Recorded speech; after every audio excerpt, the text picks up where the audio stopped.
This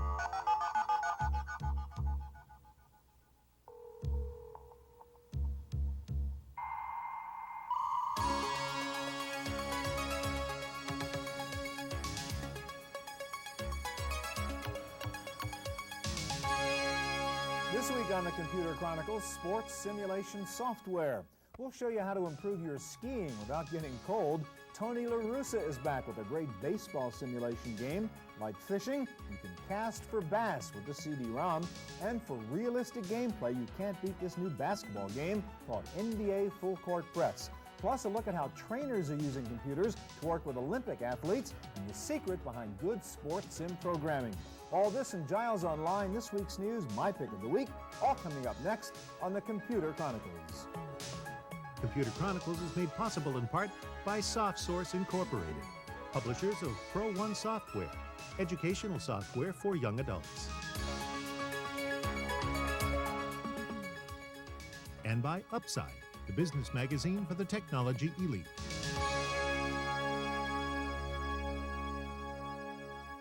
Hi, and welcome to the Computer Chronicles. I'm Stuart Chaffee. Well, it's every guy's fantasy to put on the cleats or the pads and get out there and win the big one as a professional athlete. Unfortunately, we can't all do that. But these days, you can get pretty close thanks to computers and sports software. Now, sometimes you just get to play a simulated game. In other cases, you can actually learn to master the intricacies of a sport. In that latter category is a very nifty new program called the Interactive Guide to Skiing. And you put this whole thing together, Bill. Let me ask you, skiing seems like such a physical, tactile, gotta-be-there sport. Can you really learn stuff sitting in a chair watching a computer screen? The computer is a great education tool. We find that utilizing not only text, but video and audio and multimedia, that it makes a great learning platform. All right, let's take a look at what we could do here. So we got the skiing program up here. And so I can just pick, say I'm an intermediate, so I'd go to Chapter 3? Right. If you're intermediate, you go to Chapter 3, and then here you have a list of topics. Okay, so let's say turns. I want to work on my turns. All right, we'll go to modern turns. And in here, we've actually taken the turn, which is happens in a few seconds, and broke it down to each element in the step-by-step process. So here, when you take the lesson, you have on the left a text box. And that kind of introduces you to the lesson and tells you what we're going to cover. So I can read what it is I ought to do. Now can I watch somebody do it right? That's correct. You come over to our video text box and you hit the play button. Okay, the most important thing about a good parallel turn is the start of the turn, which is also so I got known my as little the private turn instructor initiation. sitting here inside. That's the correct. PC, huh? And then you can, if you want to study it a little more, you can hit the step button. It actually freeze frames it. And then by continuing to click on this button, you advance frame by frame.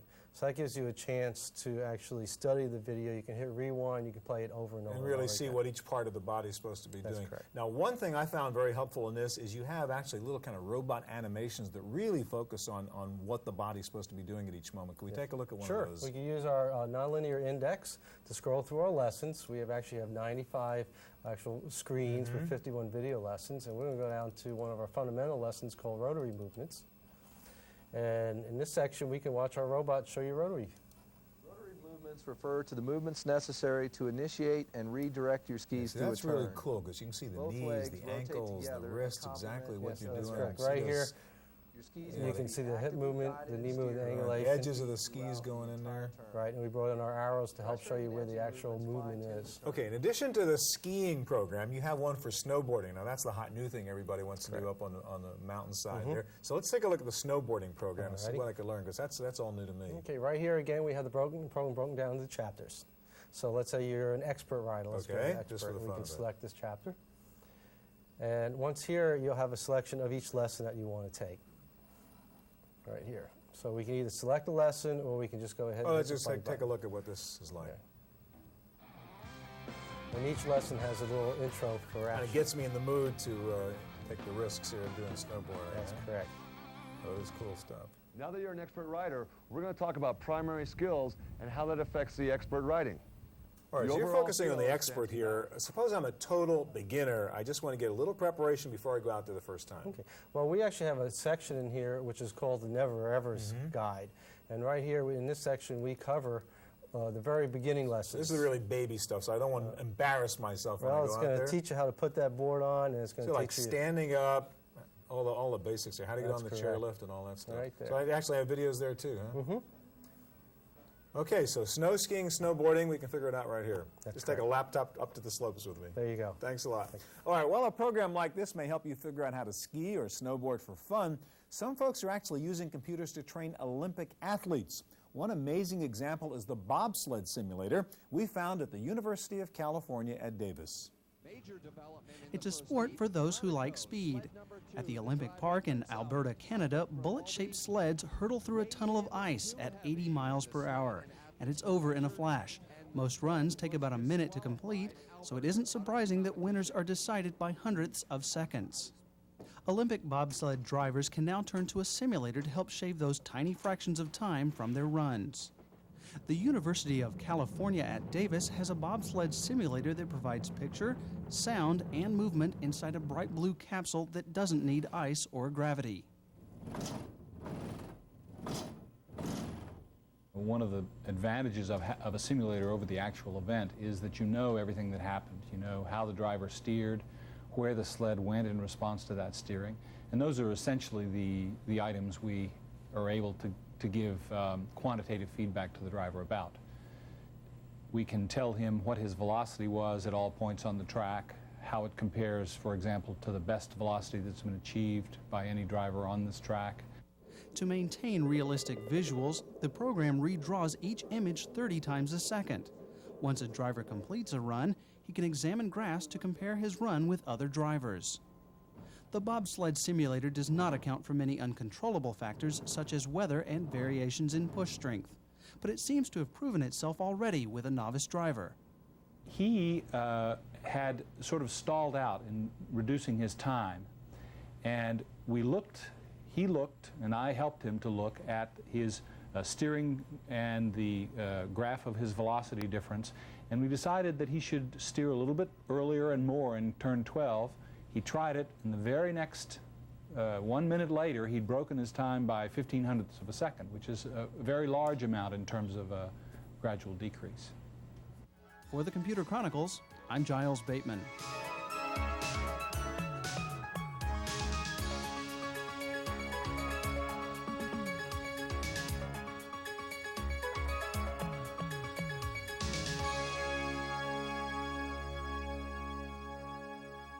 Well, good baseball sims have been around for a long time, going back to the first Earl Weaver baseball about 10 years ago, but they keep on getting better and more realistic, and probably the best of the lot now is the new Tony LaRussa Baseball version 3. And what's new, what's different about the version 3 of Tony LaRussa? Well, there are a lot of changes. As we look at it, there are a lot of speed increases as the new machines have been more powerful and allow us to do new things. When we go in here for an exhibition game, we'll be able to look and see one of the key features, which is head-to-head stats. So we'll bring Atlanta. So how does one batter do against a particular pitcher? Exactly. So we'll bring up Atlanta against New York. We're going to have Mel Allen do the play-by-play, which will be a pleasure. We're also going to do one heretical thing here. We're going to take a Yankee-Braves game and we're going to move it to Boston and look at it. Put the World Series in front of the Green Monster? That's right. We'll put it in Fenway Park, make things interesting here. Lots of options in here. Lots of control options help you even the playing field with your son or daughter who may be better at video games than you are. Okay. So again, you can manage or play, handle the action, handle the batting or pitching, or just go against the computer as a manager. Exactly. Any of those options. Okay, so you're in manager mode right now. So here we are now, and we're going to look. We're about to start our game, but very quickly we'll look head-to-heads. To see our head-to-head. So here's Paul O'Neill against Steve Avery. He's 1 for 5. Batting 200. Not going to count a lot on O'Neill against Avery. No, we can go up and look at Tom Glavine. And less against Glavine. Against Glavine, he's 1 for 20, so we're not doing better here. Right. But this is the way that Major League managers actually prepare for an actual game. They're not looking at the same stats that you or I look at. They're looking at the head-to-heads. What are the matchups today? Okay, can we get to the real game now and see what the action looks like? We're going to have it coming up here in a moment as we do our load. Also, I'll mention about the fact that Mel Allen, doing the play-by-play, recognized the fact that this was a way that he could be, in effect, immortal in baseball, calling games into the future. Yeah, now, you're almost immortal. You've been doing this baseball programming stuff for, what, 25 years, you said? Since 1971 on PDP-10 mainframes. So you are Mr. Baseball Code, huh? Well, I was in the right place at the right time. A young guy who loved baseball and got exposed to computers. All right, now, Tony LaRussa's name is on this. Does he actually get involved in designing the game? Very much so. Tony is continually involved in the design over the overall strategy and of the management. Here's the game. So show us what the action looks like. Okay. In fact, Mel Allen is going to set the game up for us here. with a humidity reading of 50%. And he's talking about weather. That's because humidity, temperature, all these things, that affects how the ball flies. And so you have to look at that. That's really built into the algorithm here. The physics are modeling because you get a humid day with a lot of fog, the ball is going to die at the warning track. All right, so show us what this looks like now. All right, we've got the Braves and the Yankees here. And the throw to first. As you can see now, because I'm managing, I'm not controlling this action. That's because I'm You afraid to can do relax. action. Well, I talk to you, You don't at the want to same lose time. in front of a lot of people. That's right. But if a situation comes up, I can then intervene as manager. Oh boy, we're going to have a home run here. That sign up on the green monster means that that puppy is out of here. Okay. And of course, we get the scoreboard animation recreating that. All right. So very quickly, it's going to be 1-0 here. That's a solo shot. Who are you managing here? I'm managing the Braves. Okay, they up to bat? Now Right. coming up. So already, as you can see, doing pretty well. under my management, they've already taken a 1-0 lead. So, so Dave Justice against Sterling Hitchcock. Now, one thing you'll notice here is we're only getting 1 pitch per batter. This is one of our innovations for managing. You can put it in 1-pitch mode. It makes it go faster. Don, thanks a lot. Well, what do you think is the most popular category of sports simulation software? You may be surprised to find out it is fishing software. And the leader of the pack in that category is a very cool program called Trophy Bass. And Randy, you're a fisherman today. How in the world do I go fishing inside my computer? Well, you just grab the mouse and go. The computer will walk you through the rest. That's just like my rod and reel there? That's right. All right, so what do we do here? How do I actually catch a fish here? There's 2 ways that you can play. We can play against the computer, or you can play against other people. When you say play against the computer, this is like a competitive game. Who catches the most fish? Definitely. So it's not just me and the fish? No, it's you against the fish, and then you against other people as well. Okay. You can play using a modem. You can play using the network in the local area network, or you can play on the internet if you have an internet service provider. Let's go ahead and catch a fish. Yeah, let's go do some fishing here. So first thing I decide where to go fishing? That's right. We have 10 lakes in the game. All of them are simulated after the actual lakes. So these are real lakes, just kind of like real ballparks, and that's going to affect how the game's going to be played. Very definitely. You need to know what kind of area that you're in and what kind of characteristics of those lakes work out. So we're going to Lake Mead in Nevada. I'm going to choose a clear day in the spring. And does the weather actually matter and affect what's... Certainly matters. It affects the fish quite a bit, the time of year also. Again, so just like the baseball, I mean, this really affects the gameplay. That's definitely true. It'll decide where the fish are going to be, what type of patterns that they're going to be hitting. Okay, so we got the weather set, we got the lake set. What do we do now? You look at a topographic map because depending on the time of year, the fish will be in different locations. And how deep the water is at different places. That's correct. So I can not only pick the lake, but now pick what part in the lake to sort of take my boat to? That's right. And as soon as you zero in just a little bit, we put you in the boat where you can drive around on the lake and check the depth sounder up here. So when you're driving the depth sounder around, you find the kind of location that you want and see if you can find some fish. All right, let's go park and do some fishing here. All right, so that's me at the bottom in my boat. Go ahead. Then this is the fish So you swimming can around actually on the see screen. little fish there. You can see fish from overhead. So I know where to cast, huh? That's right. And on an easy, we have an easy, medium, and hard modes. Weed easy? Weed easy. But there's different ways you can cast, right? That's right. 5 different ways that you can cast. There's 24 different rods. And what do you do to actually try to catch the fish now? I mean, you have to select just like a strategy game. You have to select the right lure. So using the right equipment and the right lure for that kind of fish and those conditions? That's right. Out of 240 different lures, you have to choose the right rod, the right lure, the right type of technique for the right day. And again, it's like baseball where you're managing it here, or does you really need good eye-hand coordination to do the catching part? You're doing the real thing. Once you get it out there, you have to tease a fish into striking, and once you strike, there's more of an arcade aspect. So you really have to pull the lure through the water and That's right. entice the fish in and so on. Then if you get stumped, you can also click on a little lure here, get a tip from one of our top pros. We have 4 different fishing pros that will give you over 75 different tips in the different types of locations and water that you're fishing. So if I get stuck, I can call up one of your experts and say, what do I do in a situation like this? At any time you want. They're here in the boat for you all the time. Wow, that's amazing. Okay. Trophy Bass, thanks a lot. Thank you. Well, how do you get a sports sim program to accurately represent the action of real athletes? Well, you take those real athletes and you essentially digitize them. That's the business of a company called BioVision here in San Francisco. This 1988 version of John Madden football, with its jerky graphics and block letters, looks prehistoric compared to the latest generation of Madden NFL 97, featuring elaborate animation and realistic graphics. Part of the reason for that jump in quality is the use of motion capture, a way of transposing the movements of live players onto animated figures. We'll hire somebody from the NFL. We have a former Heisman Trophy winner right now recording. What we do is we hook them up with, they look like ping pong balls, and we run them through these, this infrared motion capture system. And depending on the platform, we end up taking that information and processing it out, and you end up getting little sprites or little men, whether they're sprites or polygon players or whatever, running around with the exact same motion attributes that this player runs around with in the NFL. Here we go. 1, 2, 3, go. At this recording session, Heisman winner Andre Ware follows a script of specific moves that will be repeated in the game. Cameras capture a 3D image of his movements from reflectors taped to key joints on his body. Back at Electronic Arts, a skeleton is built over the moving points, and the skeleton's moves become the player's moves on screen. Madden NFL depends on 3D simulation for realism, but the game uses other programming tricks to make it challenging and competitive. The key to really having an effective game is how the players interact with each other. So it's truly a team sport. The other thing is strategies like how you call plays. Often people try to beat the game by placing extra people on the line or moving your guy here or there. And the computer's smart, it knows that, and it does stuff to counter you. For the Computer Chronicles, I'm Giles Bateman.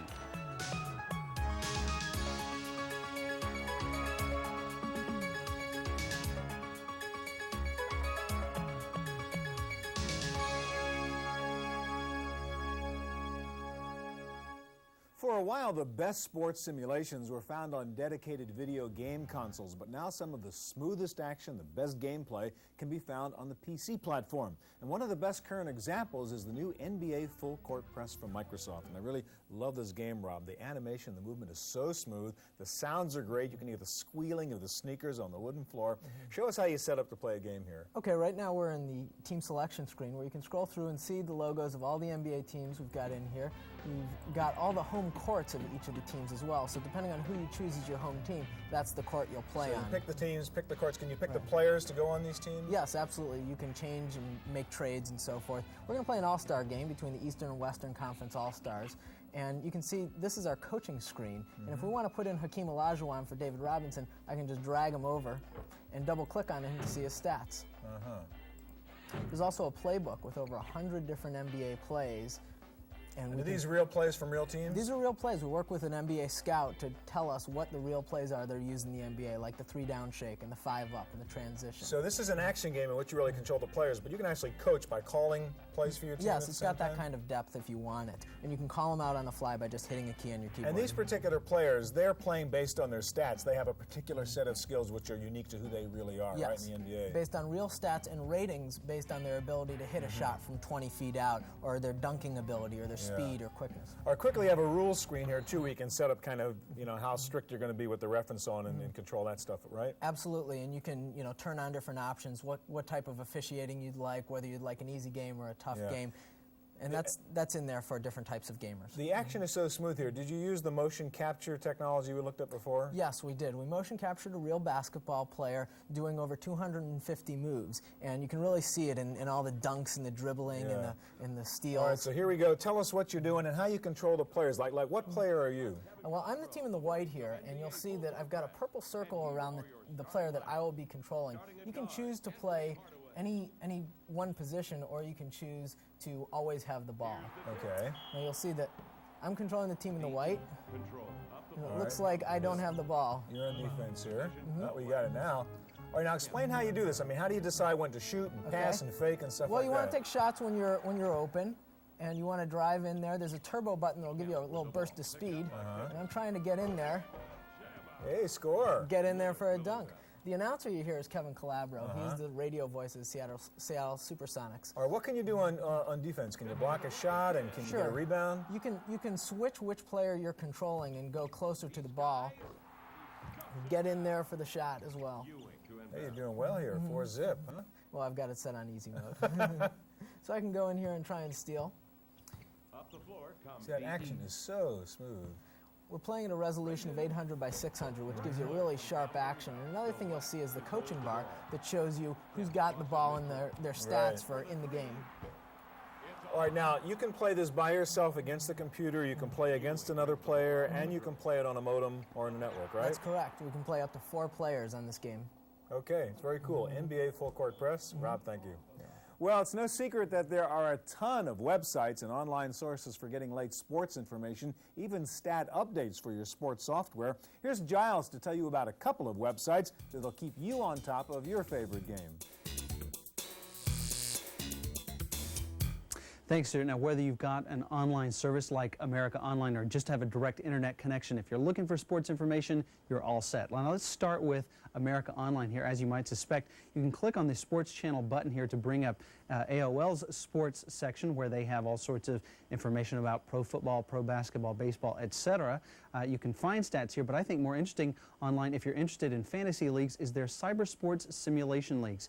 Here you can play in a fantasy league for everything from basketball and baseball down to hockey, wrestling, golf, and auto racing. Now, you can play and follow your favorite teams, players, competitors, etc. Now, if you have a direct connection to the internet and you want to find sports stats, come to Espinet Sports Zone, and if your particular sport is in season, you'll be able to find out what the scores are, what's happening that very day, everything from the NFL to the NBA to the NHL, and on, as well as having a lot of sports stories to read as well. Now, if you play computer games, sports computer games on your computer, you definitely want to check out the Computer Sports Edge. Now, this is a relatively new site. They're growing, but it's worth following because here they have everything from product reviews to strategy and tips. They also have industry news as well as connections and links to sports leagues on the web. Now, last but not least, if your sport is not represented by something I've shown so far, you definitely want to come check out YPN's Net Sports area, and this specifically their Sports Cyberpedia, where they have listings of every different sport you can think of and lots of links to those different sports as well as write-ups about what you might find there. Thanks, Giles. Time now for our weekly summary of the latest internet and PC news. Here's Lori Anderson with this week's Random Access Report. In the Random Access file this week, plagued by overload problems and angry customers, America Online has increased the amount of money it planned to spend to fix their network problems. The online service will now spend $350 million to upgrade its network. That's $100 million over what was previously planned. The money will be used to purchase new modems and build a new data center to handle the busy user traffic. Microsoft launched the latest version of its Office program, Microsoft Office 97. The software includes new versions of its component applications, as well as new internet technologies that make it simple to publish on the web. The product launch includes a 30-city tour that started in New York City. On hand for the event was Microsoft Chairman and CEO Bill Gates, as well as NBC's Bob Costas. PC manufacturer the Acer Group will become a major source of components for Mac OS-compatible computer systems. They plan to supply motherboards and other major components worldwide. They will be an OEM supplier to Apple as well as other third-party Macintosh clone makers. Holding the honors for most U.S. patents for the 4th year in a row, IBM obtained over 1,800 patents. Some of their inventions include searching the web by image, color, and pattern, protecting high-quality art on the internet from unauthorized duplication by adding a visible watermark, and adding a similar IBM watermark to video discs to prevent pirating digital video movies. Lakeside School, a private prep school in the Seattle area, will receive a big boost from a few of its well-known alumni. Bill Gates and Paul Allen, who were both introduced to computers at the school, have joined the McCaw family in giving Lakeside as much as $30 million. They will match gifts from other alumni on a 2-to-1 basis up to $30 million. The grant is part of a campaign to raise money for construction at the school. And finally, here's a sign of our times. The works of Shakespeare, Chaucer, and Jane Austen have been removed from the shelves of the British Council in Hong Kong. There is said to be a lack of demand for these classics because no one had borrowed them in the past year. So they've been replaced by video and computer terminals for surfing the net. That's it for this week's news. Back to you, Stuart. Now for my pick of the week. One sport we didn't get to cover during the show was hockey, and there is a great new hockey game out there for the PC called NHL 97. This is kind of like the hockey version of NBA Full Court Press, which we saw before. It's got incredibly smooth action, excellent player control, a simple interface, and access to real-world league and player stats. The gaming magazines have generally called it the best hockey game out there, even better than the ones for the dedicated game consoles like PlayStation and Saturn. It's just a great all-around sports simulation game. It's called NHL 97 from EA Sports. That's a division of Electronic Arts. That's it for this week's Chronicles. We'll be back here again next week with more of the best in computers, CD-ROM software, and the Internet. I'm Stuart Chaffee. Hope to see you here next time. Computer Chronicles is made possible in part by SoftSource Incorporated, publishers of Pro One software, educational software for young adults. And by Upside, the business magazine for the technology elite. To order a videotape of this program, call 1-800-916-PCTV. Please ask for tapes by show number and title. And for more help in keeping up with the fast-changing world of personal computing, order the Chaffee Letter. Each month, Stuart writes in detail about topics covered on Computer Chronicles and includes his commentaries on the technology that directly affects how you use your computer. To subscribe or for a free trial issue, call 1-800-916-PCTV. The Chaffee Letter, your solution to information overload. For more information on anything you've seen on today's program, check out our website at www.pctv.com.